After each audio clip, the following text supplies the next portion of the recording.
John C. Maxwell, How Successful People Think. Change your thinking, change your life. The world's most successful people have one thing in common. They aren't afraid to think outside the box and carve out their own path. But the journey along that road can be lonely. After all, we're a sociable species by nature. We like fitting in, and the price of social acceptance is falling in with accepted ideas.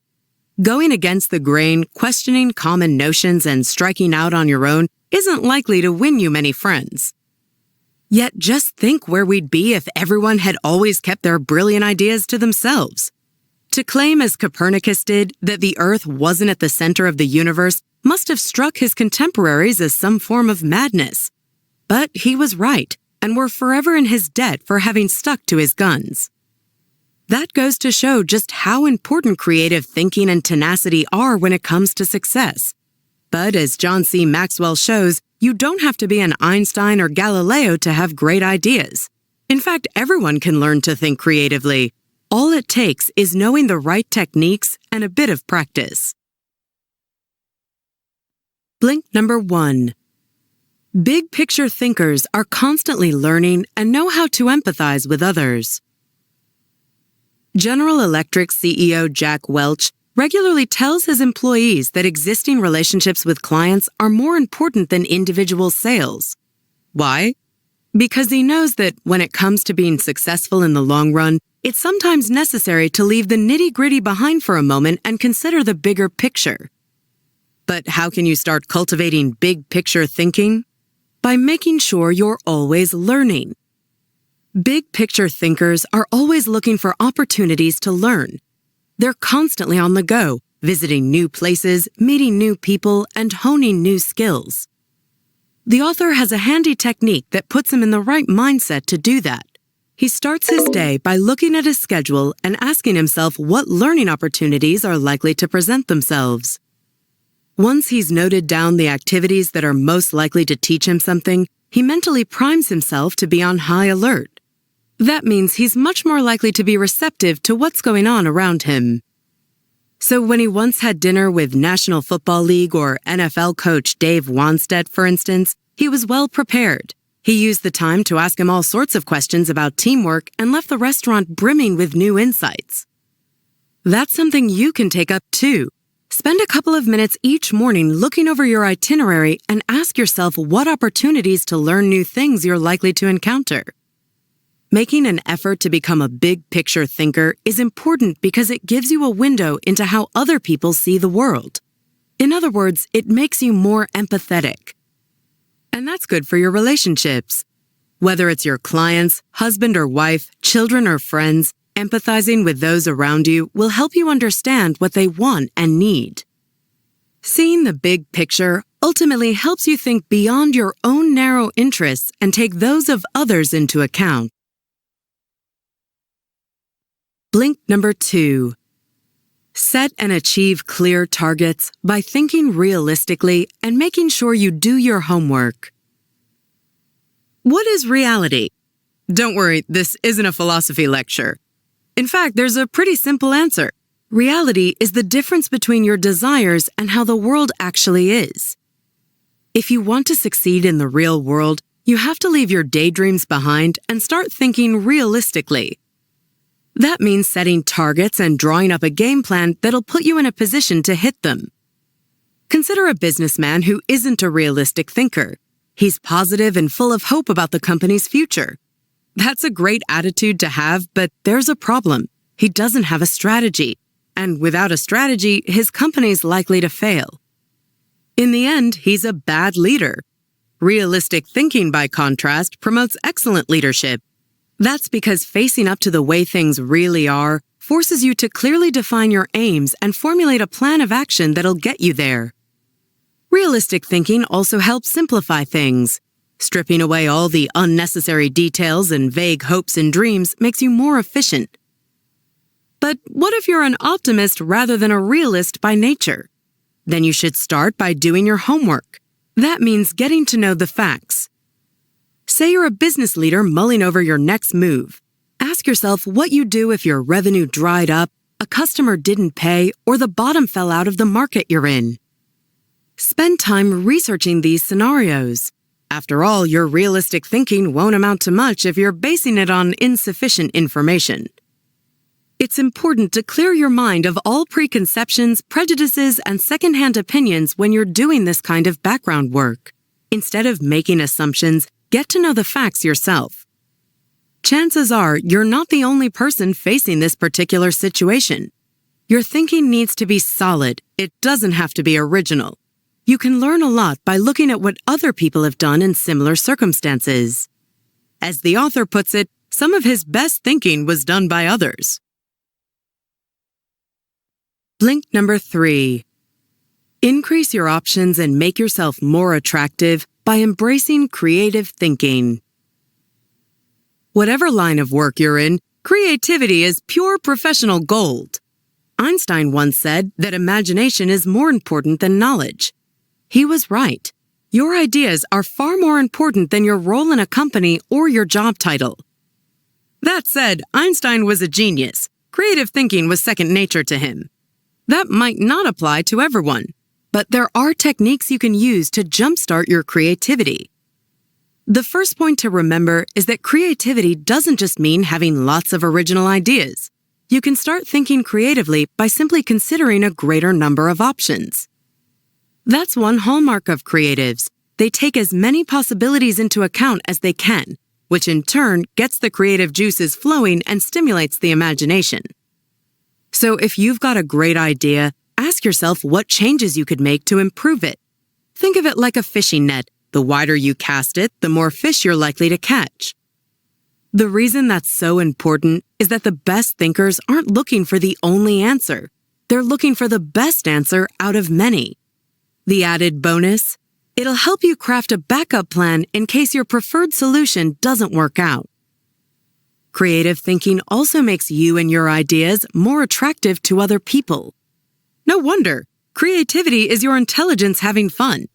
People admire intelligence and are attracted to fun. It's an irresistible combination. Leonardo da Vinci is one example of someone who had fun with their brilliant mind. The diversity of his ideas and interests is truly breathtaking. Painter, architect, musician, engineer, he was the very definition of the Renaissance man. That doesn't mean you have to paint the Mona Lisa and design helicopters in your spare time, however. Set your mind free and explore your creativity in your own field, and you'll find that people will be irresistibly drawn to you. Blink number 4. Think unselfishly, and you'll make yourself part of something bigger. Adopting new modes of thinking boosts your chances of success, but there's also a way of thinking about the world that can change your entire life. Unselfish thinking. Taking that up might just redefine your concept of success itself. That's because helping others is hugely rewarding. In fact, few things are anywhere near as fulfilling. Spend a day serving others unselfishly and you're pretty much guaranteed a sound night's sleep. Take it from Alfred Nobel, who learned that the hard way. As he was reading the newspaper one day, he was shocked to find his own obituary. It was a mistake, of course, but it was an illuminating experience. So what did it say? The paper mainly talked about how the inventor's most famous brainchild, dynamite, had been responsible for so many deaths. Nobel was appalled at the idea that this was how people would regard his legacy. Racked by guilt, he decided to make a more positive contribution to the world by supporting peace. The idea of the Nobel Prize, an award given in recognition of noteworthy achievements in various fields, was born in 1895.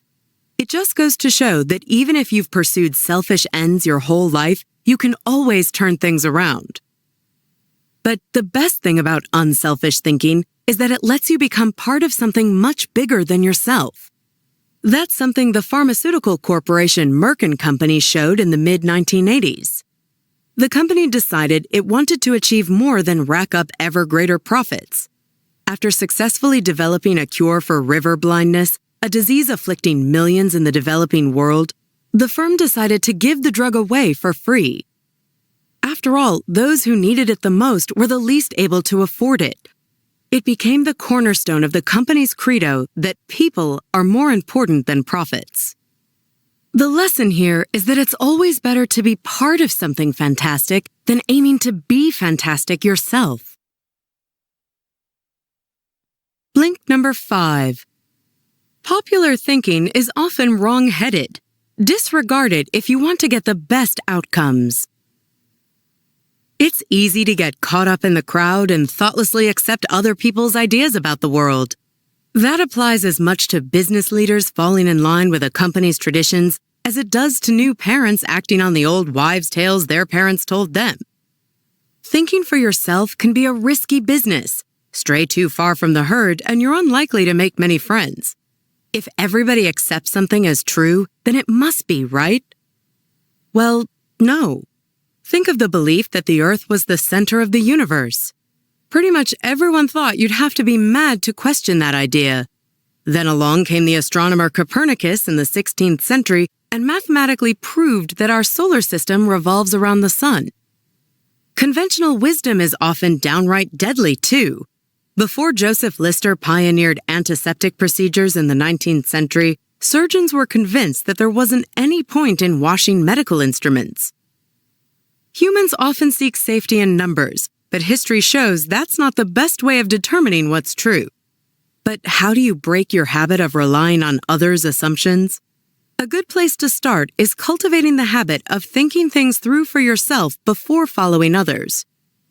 Once you start considering what's best rather than what's popular, you'll already be well on the way to success. Take the weeks immediately following the 9/11 terror attacks. There was a widespread perception that it wasn't safe to fly or visit New York. The author saw things differently.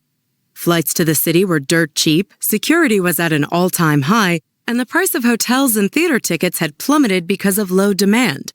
It was actually a fantastic time to take a city break. So a month after the tragedy, he boarded a plane with his family and flew to New York. They enjoyed a wonderful experience that they'd never have been able to afford otherwise, all because they'd avoided the trap of popular thinking.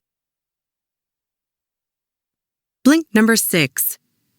Boost your thinking process by collaborating with others, whoever they are.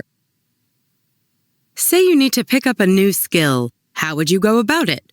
Spend some time figuring it out by yourself or ask someone already in the know to teach you the ins and outs.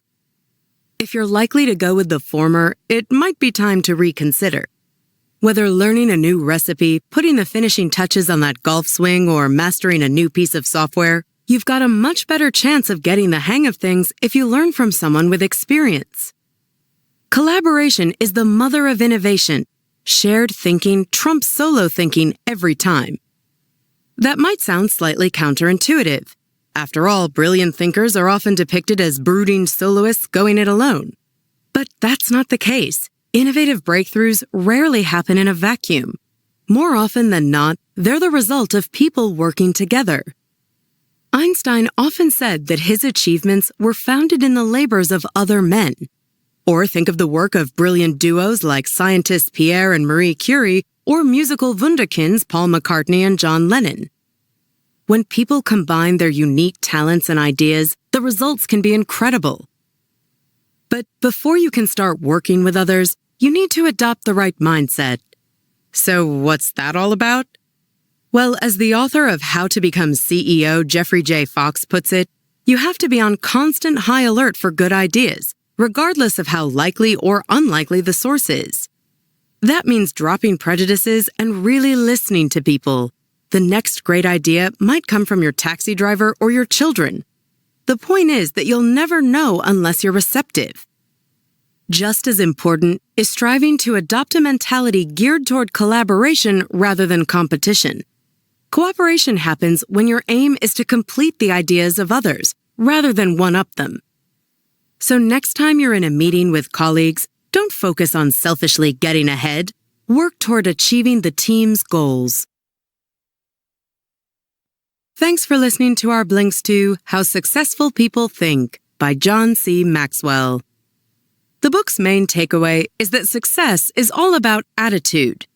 You've probably heard about the benefits of positive thinking, but there's more to it than that. Leading a happy, fulfilled life is about learning to think collaboratively and unselfishly. It's about asking what you can do for and with others rather than simply trying to get ahead yourself. That means opening your mind to creativity and avoiding following the crowd. Once you start doing that, you'll be mentally prepared for success. Want some more practical, actionable advice? Plan your life, not your day. Lots of people don't think further than the day ahead. They wake up and go through their mental checklists of what they have to get done that day.